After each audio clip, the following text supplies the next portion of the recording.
For the first time since 2001, a Paris-Roubaix without Tom Boonen or Fabian Cancellara. In the absence of these famous winners, John DEGENKOLB has sealed his place in history. Team Giant's sprinter is the first German to win the race since Josef Fischer. That was another century in 1896 during the very first edition of Paris-Roubaix.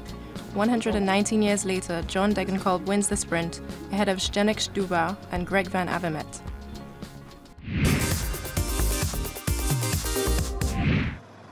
The first 100 kilometers of the journey to the north are relatively easy. Shortly after leaving Compiègne, a few bold riders, including Lieuwe Westra, make a timid attempt to break away, but in vain. The breakaway of the day occurs at 34 kilometers. 9 men manage to give the main field the slip, notably Tim de Klerk, Gregory Rast, and the young French riders Pierre-Luc Périchon and Alexis Goujat. They are 10 minutes ahead of the main bunch when they arrive at the first cobbled section, before Sky and Quickstep take charge at the head of the peloton. The crowd gathered at the Arenberg Forest is impressive, but the real event in this early part of the race occurs 80 kilometers from the finish, when the barriers of a level crossing divide the peloton in half. Several riders, including Arnaud Démare, recklessly push ahead regardless. Geraint Thomas is having a very tough time. After suffering a puncture at the start of the race, the British rider crashes before cobbled sector number 15. The wind picks up in the last quarter of the race, and Etixx Quickstep seizes the moment to attempt a gutter stab.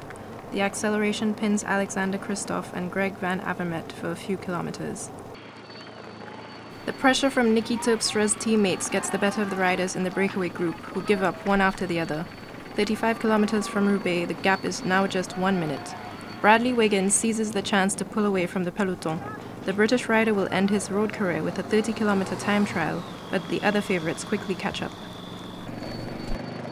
After a breakaway of 220 kilometers, Rast, Goujat, Sarah-Moutens and Beckert surrender. It's crunch time. The Belgian Jürgen Roelands goes on the attack just before the Carrefour de l'Arbre. The Lotto rider gives up, and 2 other Belgians try their luck at 12 kilometers from the finish. Yves Lampaert and Greg Van Avermaet. DEGENKOLB, Štuba, Kukler, Bohm and Elmiger manage to hang on. The 7 men enter the velodrome together. DEGENKOLB wins the sprint without difficulty. The Giant sprinter is the first rider since 1986 to win both Milan-San Remo and Paris-Roubaix in the same season.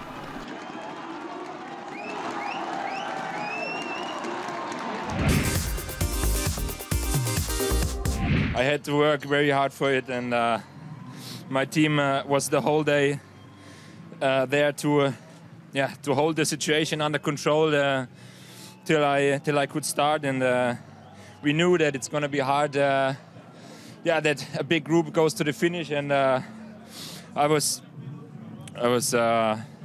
then in a situation that I had to go. Otherwise, the same situation from last year would have happened, and I had to invest something, and I was not afraid to fail, and that was the key. After coming 5th last year, Zdeněk Štuba places 2nd. Alexander Kristoff, who has been collecting bouquets since the start of the season, was not in the same shape as in the Tour of Flanders, landing in 10th place. Also a frustrating finish for Peter Sagan, victim of a mechanical problem in the final kilometer. This brings us to the end of the 113th edition of the Queen of the Classics. Here are the best images of Paris-Roubaix 2015.